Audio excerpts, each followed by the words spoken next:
Buongiorno a tutte, buongiorno a tutti. Siamo di nuovo in appuntamento con le presentazioni di libri su YouTube, la piattaforma che permette alla Biblioteca Provinciale Claudia Augusta di Bolzano di mantenere un contatto vivo con gli utenti, con i nostri amici, con le nostre amiche, che possono così essere messi al corrente delle novità editoriali e di poterle richiedere in prestito alla biblioteca. Oggi sarà con noi come ospite Maria Paola Asson, una insegnante che è conosciuta anche perché è autrice già di numerosi libri dedicati ai bambini, ai ragazzi e anche per la sua attività di promozione alla lettura. Questo libro dedicato invece alle fiabe del Nord è anche il frutto di un'indagine, di una ricerca, di una grande motivazione anche nel riscoprire, soprattutto in questo periodo diciamo natalizio, quelle che sono le fiabe, le suggestioni, i racconti ambientati in una stagione invernale, nel buio, nel freddo e soprattutto nei suggestivi paesaggi nordici. Un invito alla lettura per tutti, ma anche per i nostri utenti più piccoli, anche se ricordiamo la biblioteca provinciale ha come innanzitutto uno scopo principale di diffondere la saggistica e di occuparsi degli aspetti territoriali, ma volentieri siamo con Maria Paola Asson oggi a sostenere questa nuova lettura perché proprio anche dai ragazzi che vogliamo partire per abituarci a leggere e ad avere confidenza con i libri. Grazie. Maria Paola Asson vive a Bressanone. È un'insegnante in pensione e si occupa di fiabe. È una cantastorie, fa spettacoli di narrazione di fiabe e tiene seminari, laboratori sempre sull'argomento. Ha pubblicato alcuni libri in biblioteca. Ecco cosa ho trovato. Eccolo qua. Giuseppe le streghe matte, Josef und die verrückten Hexen, che è scritto appunto in bilingue, in due lingue. Poi Alberi incantati, fiabe dal mondo. Eccola qua la raccolta di fiabe sull'argomento alberi. Però oggi ci presenterà il suo libro Fiabe d'inverno, che è giunto alla seconda edizione. Eccolo qua. Fiabe e leggende delle Alpi, dell'Europa centrale orientale e del Grande Nord, recita il sottotitolo. Le fiabe sono state raccolte, tradotte, narrate e illustrate da Maria Paola Asson. Le foto sono di vari autori, mentre Maria Paola Asson appunto si è occupata delle illustrazioni molto particolari, che poi vi mostrerò. La presentazione è di Luna Maria dal Lago Veneri.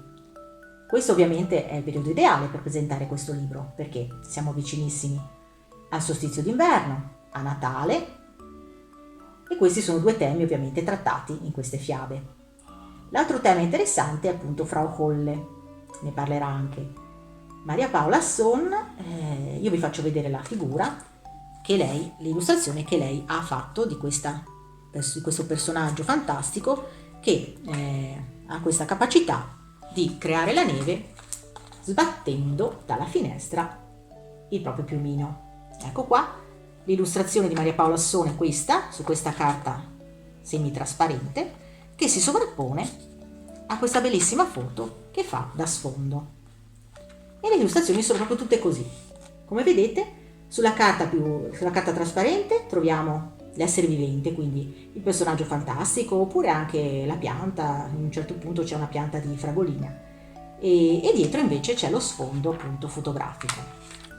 L'altro esempio che vi voglio fare è quello di Nonno Gelo. Eccolo qua. Nonno Gelo è il protagonista di molte fiabe della tradizione nordica. Ecco qua Nonno Gelo, illustrato appunto sempre dall'autrice, e poi questo bellissimo sfondo fotografico. Ecco qua. L'ultima che vi voglio mostrare è una illustrazione che riguarda i troll. Eccoli qua, i troll, perché Maria Paola Asson ci leggerà tra poco una fiaba che li riguarda. I troll, questi personaggi brutti, ma ritratti meravigliosamente appunto in questa illustrazione, che non si fanno scrupoli ad entrare nelle case e a creare scompiglio. Eccoli qua. Perfetto. E con questo vi lascio a Maria Paola Asson e la sua presentazione. Vi ricordo che se volete potete iscrivervi al canale YouTube della biblioteca e cliccando sulla campanellina potete ricevere le notifiche quando pubblicheremo nuovi video. Buona visione!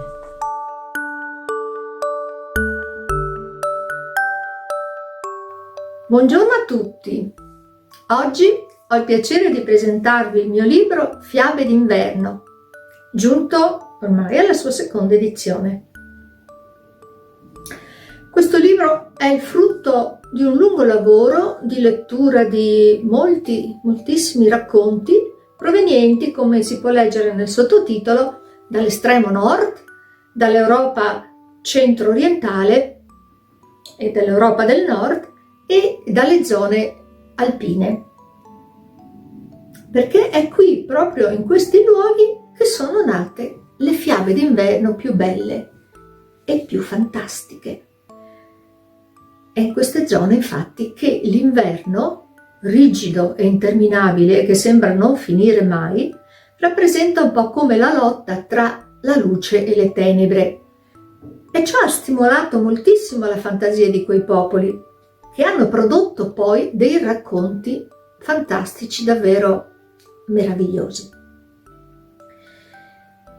Io ho cercato di scegliere quelli che mi parevano più belli, in parte li ho scelti, riadattati e in parte tradotti, dunque quelli che mi parevano più belli e anche quelli che secondo me erano i meno conosciuti, meno noti ad un pubblico di lingua italiana. E ho fatto un po' come le raccoglitrici che quando vanno nel bosco scelgono i frutti di bosco più dolci e più saporiti. Oppure come fanno i raccoglitori o le raccoglitrici di perle che portano alla luce dalle profondità del mare le perle più splendide e più preziose. Così ho cercato un po' di fare anch'io. Il libro contiene anche delle foto d'autore di paesaggi invernali, foto molto suggestive, ed è accompagnato da alcuni disegni miei.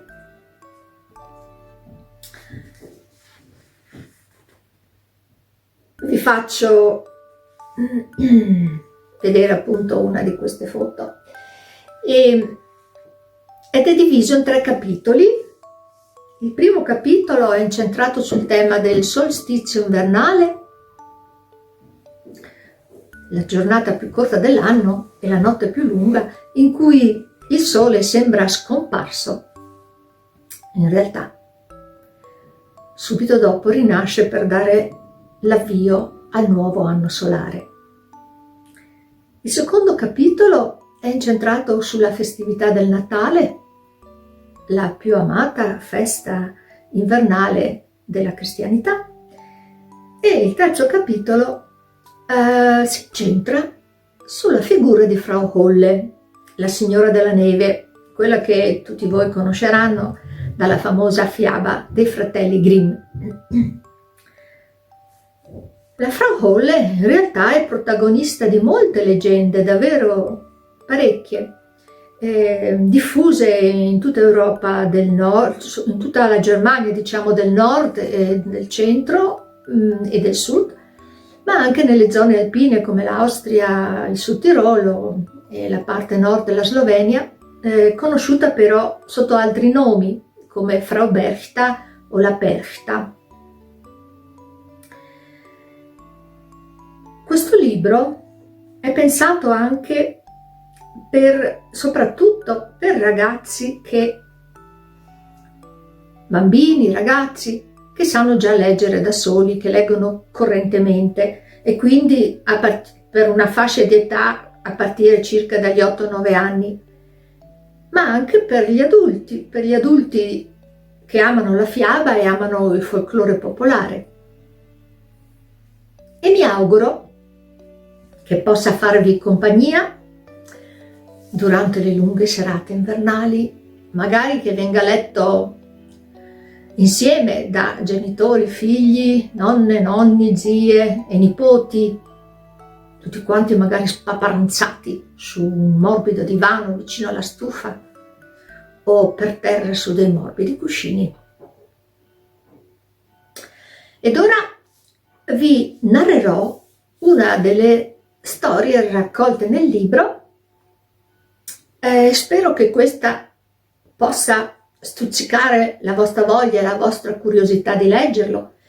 Si trova nelle biblioteche e lo potete anche acquistare nelle librerie ed è edito dalla casa editrice CR. Buon ascolto! Nella lontana Norvegia, tanto ma tanto tempo fa, un giovanotto aveva catturato un orso bianco. Era un bellissimo esemplare di orso, grande, enorme, col pelliccione morbidone, un esemplare unico. E allora il giovane pensò di portarlo al re di Danimarca sperando di ricevere una lauta ricompensa. E così si mise in cammino, lui davanti e il suo orso bianco dietro al lazzo. E camminarono 5 giorni e 5 notti, quando una sera, stremato, il giovane giunse sulle colline di Dover e da lì sopra vide in lontananza le luci di un piccolo paese. Era buio pesto e faceva un freddo cane e il giovane intirizzito e stremato bussò alle porte di un certo Halvor. Dovete sapere che a quei tempi, in cui non c'erano i mezzi di trasporto che abbiamo noi oggi, e le persone che si spostavano e viaggiavano andavano o a piedi o a cavallo, al massimo i più ricchi in carrozza, a quei tempi, dicevo, era usanza ospitare i pellegrini che si trovavano a dover camminare, soprattutto durante le festività natalizie. E così Halvor, quando aprì la porta, rispose: «Oh, mi dispiace, buon uomo, vi ospiterei volentieri, ma proprio questa sera mi arriva in casa, come tutti gli anni, una frotta di troll. E se io non preparo per loro una lauta cena di Natale, quelli mi distruggono la casa e io stesso devo abbandonare il mio appartamento insieme alla moglie e ai miei figli e starmene tutta la notte senza un tetto sulla testa». «Oh», rispose il giovanotto, «sai, per questo io non ho paura dei troll. Oh, non ho paura dei troll. Vi prego, fatemi entrare». E il buon Halvor a questo punto fece entrare l'ospite.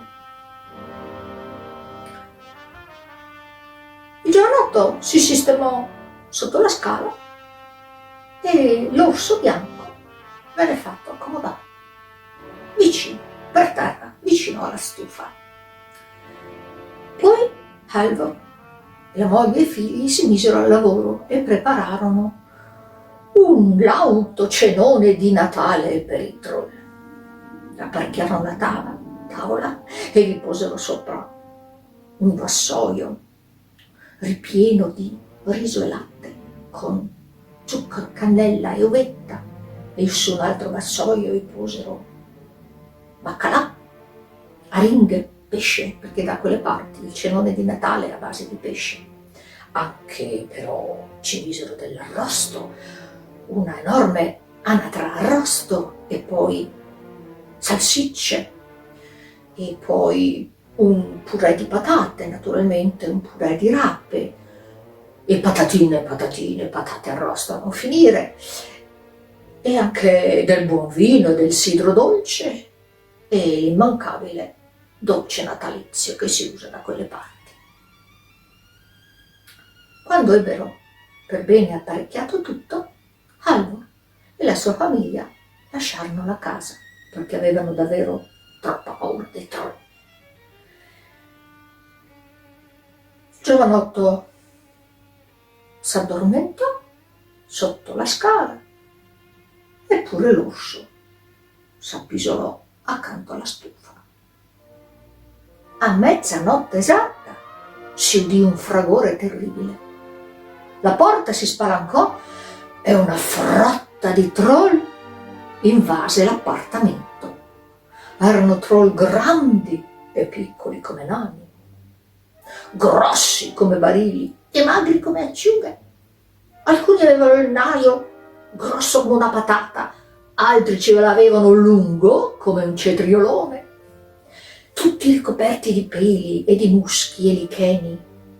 E poi avevano anche delle code di mucca, chi una coda lunga, chi una coda corta.